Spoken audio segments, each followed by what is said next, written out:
Hi, this is Risy with Premier Table Linens. Today's topic is tablecloth drop. One of the most asked questions is how long a tablecloth should hang down the side of the table.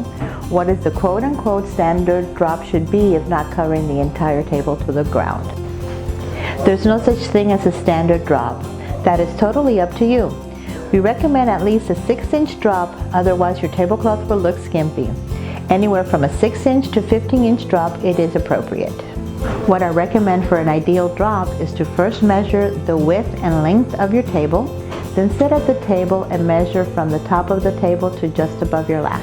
Now that you have all the information you need to figure out the tablecloth size you want, be sure to add the desired drop twice if it is a round table. And if it's an oval or rectangular table, add the table width, size, and drop twice, then do the same for the length. For example, let's pretend that your table is 42 inches by 78 inch and you want a 10-inch drop.